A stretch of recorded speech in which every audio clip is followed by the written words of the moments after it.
Mga turuan. Hello guys, tumagay kami.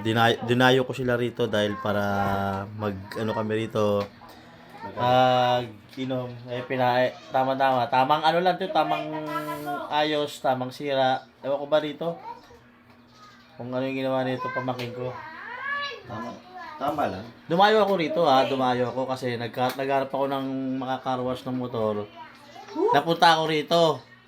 Ngayon, pagpunta ko rito, buti tinuro doon kung saan yung may karwasyan doon. Pumunta ako roon. Tapos bigla akong pagbalik ko rito, tumagay na kami. Ayan, papanoorin natin guys. Kung paano maayos niya yung yung electric fan. Oh. Sayang ng Diyos. Mukhang di na siya maayos. Panoorin natin. Tingnan mo siya Tingnan mo siya. Tignan niyo siya. Yan guys, yung aking kabayo. Yan kabayo ko. Yung partner ko yan. Partner ko yan sa buhay ko.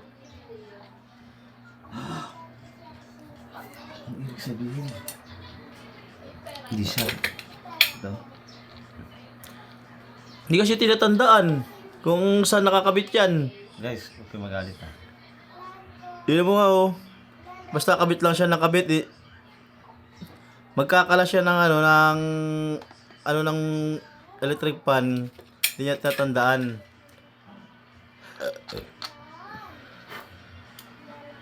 Mas lalo pagka motor pala inaayos mo, hindi mo matandaan, hindi mo alam kung saan may kakabit yun to. Ano ba to? Siyempre nakainom na tayo Ito naman masyado ka namang nisiraan mo sa mga mo. Pero nakainom tayo, normal lang yun.